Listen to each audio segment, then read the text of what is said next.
Salam Planter Indonesia. Assalamualaikum warahmatullahi wabarakatuh. Di malam hari yang berbahagia nih, setelah harian tidak bikin konten akibat lagi ada rekrutmen di Yogyakarta. Jadi izinkan The Brondol menjawab pertanyaan salah satu sahabat The Brondol bicara tentang bagaimana pemupukan tanaman kelapa sawit kita yang lahannya itu dipenuhi dengan lumut di piringannya, Pak Wendy. Apakah lumut ini mengganggu penyerapan unsur hara atau tidak? Jawabannya adalah tidak, Mas.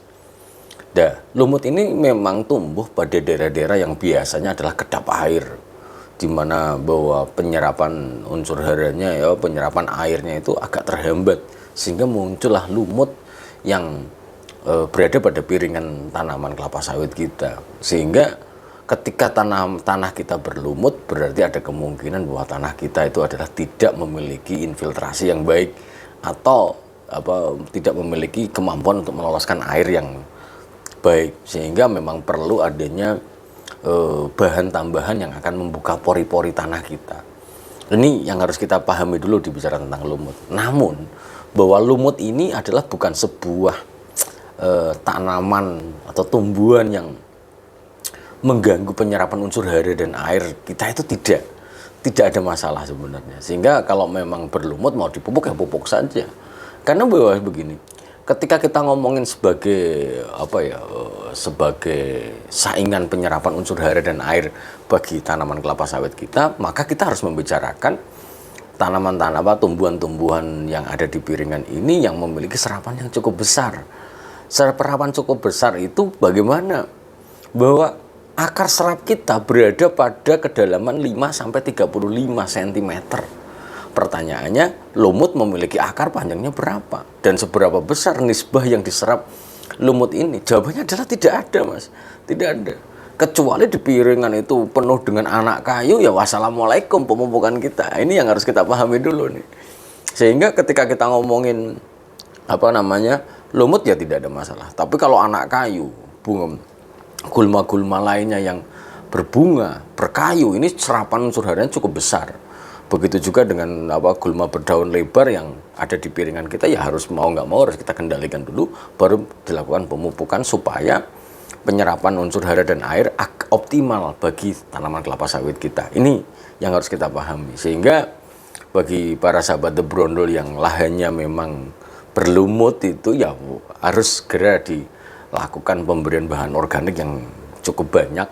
Coba perhatikan dulu apakah benar bahwa di sekitar piringan itu memang kemampuan meloloskan air itu adalah lambat, maka kita bisa menambahkan bahan organik yang di piringan kita, baik menggunakan misalnya kotoran hewan yang monggo saja, ataupun yang lainnya monggo saja.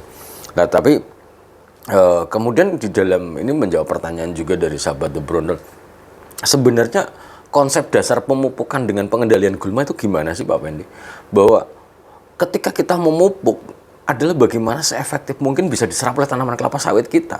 Ini adalah konsep dasarnya.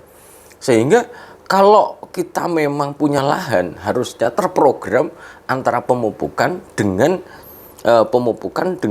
pengendalian gulmanya. Jangan sampai kita dalam menyemprot yang sistemik, belum apa-apa sudah hari ini nyemprot, hari besok kita mupuk. Wah, ini yang kurang tepat, karena sistemnya juga butuh waktu yang agak cukup panjang gitu. Sehingga lebih bagus kita kendalikan dulu di bulan ini, besok kita masuk pola pupuknya, itu akan jauh lebih bagus. Karena kalau kita lihat di perusahaan, kalau di perusahaan itu yang namanya perawatan ini adalah berada di meja miring. Kalau kita perhatikan, dia mesti sebulan ini pengendalian gulma, 1 bulannya mesti dia akan terjadi pemupukan. Ini rata-rata seperti itu. Kemudian kalau memang dia bertahan bagus, bisa bulan Januari misalnya penyemprotan atau pengendalian gulma secara chemis, maka Februari, Maret, April kita akan lakukan pemupukan ini. Sehingga jangan sampai bahwa unsur hara yang kita berikan melalui pemupukan kita banyak diserap oleh pengganggu-pengganggu oleh tanaman kelapa sawit kita. Seperti yang tadi saya sebutkan, ada anak kayu, gulma berdaun lebar, apalagi ketika anak kayu berbunga dan berbuah, pasti dia akan memiliki serapan kalium yang cukup besar, sehingga ketika kita memupuk KCl di dalamnya ya akan banyak terserap oleh tanaman itu. Apalagi anak kayu memiliki jangkauan akarnya itu sampai ke dalam, benar-benar berada pada daerah akar-akar efektif kelapa sawit yang akan menyerapnya. Jadi akan menjadi pesaing yang luar biasa ini. Itu jadi intinya yang ingin saya sampaikan pada kesempatan di malam hari ini, ya monggo saja bagi sahabat The Brondol yang mempunyai lahan yang memiliki di piringan banyak lumutnya, apakah pengaruh terhadap akan menjadi pesaing? Jawabannya adalah tidak menjadi pesaingnya. Mungkin itu aja dulu yang dapat saya sampaikan pada kesempatan di malam hari yang berbahagia ini. Terima kasih. Salam planter Indonesia. Assalamualaikum warahmatullahi wabarakatuh.